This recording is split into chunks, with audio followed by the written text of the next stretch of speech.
What's going on, folks? Your boy again back in the building. Dr. Thomas here with part 2 of health, osteoarthritis. I have it. What am I supposed to do?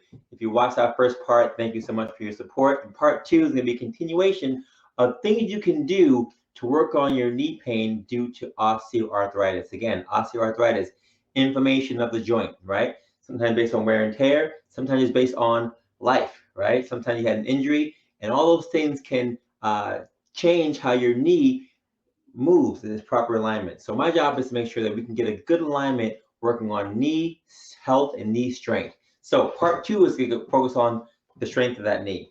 We're going to do a couple things today that I think are good things to do at home, which you can do all day, every day to work on the alignment of your knee. So here are a couple things you can do at home to work on proper knee health. And the great thing about our knees is that, again, just like a hinge for a door, they just open and close. That's their main movement. But sometimes we have issues, right? History of surgeries, wear and tear on the knee, general arthritis. That wear and tear makes our knees sometimes cave in. And even sometimes based on how we have been our entire lives, right? Some of us have known the phrase bow-legged or knock-kneed, right? The proper term is genu valgus, which means that the knees zip in a little bit, or genu varus, which means the knees pop out a little bit, right? My job is to make sure that we have proper alignment. So whether you have varus or valgus, it's going to be the same in terms of working on the alignment for that knee. So one of the things you can work on first is to work on quad strength. We talked about that last time a little bit, but today we're going to focus on some things to do on the wall to make sure you have good and proper alignment. So my first one is going to be what we call small knee bends. We want to avoid the knees coming in, right? Which can be due to the quad not being strong enough or the glutes being too tight and that pulling our leg out of proper alignment. So you're going to find your wall. Think about maybe 2 inches away from the wall, and your knees should be in line with your toes, in line with your shoulders, everything in proper alignment, right? Shoulder width apart.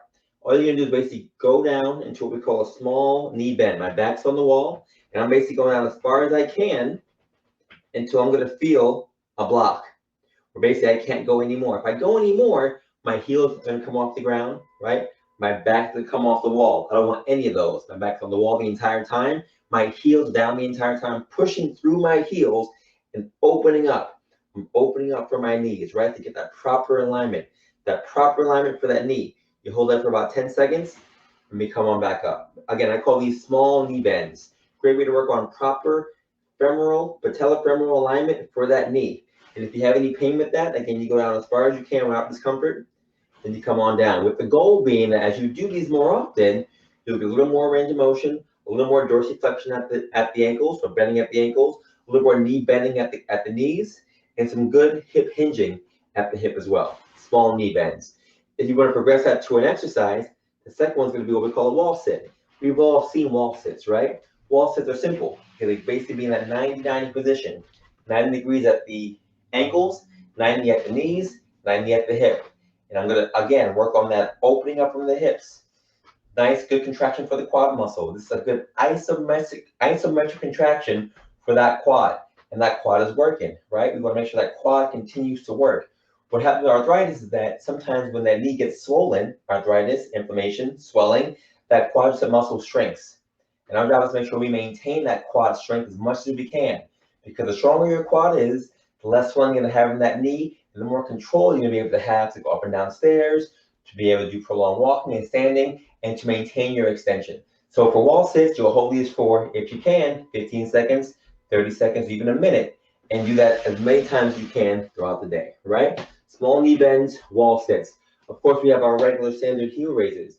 What I see for heel raises usually is that people tend to turn out and do an ankle out heel raise. But in all honesty, we're back to our proper alignment, right? Knees in line with the ankles, in line with the shoulders, and I'm basically just pushing up as straight as I can, right?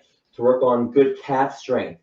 The strength of your calves is basically the bottom portion of that knee joint. Again, every issue for a joint is affected by things below and above. So making sure our hips are in proper alignment and making sure that your ankles are in proper alignment and also have strength for the quadriceps, the hammies, and the gastrocs to make sure you have some good stability for that knee.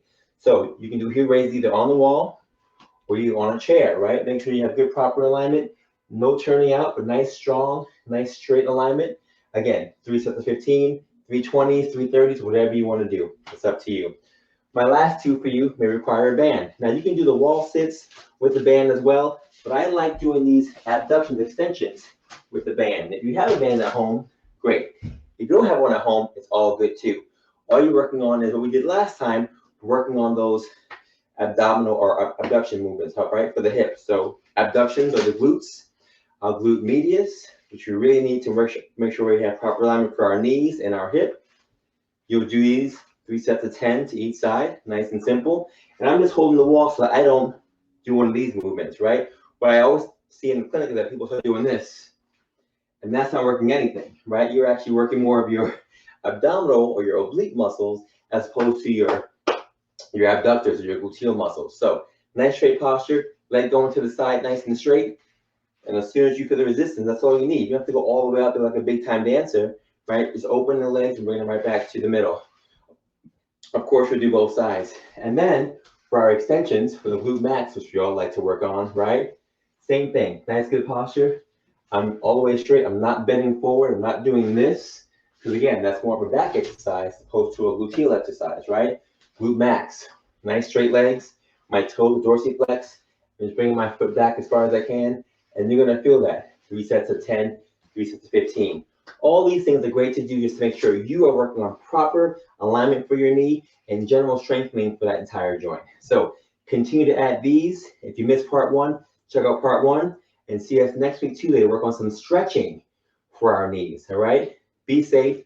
As always, consult with your doctor for anything that you have questions about, and I will see you next week. Peace.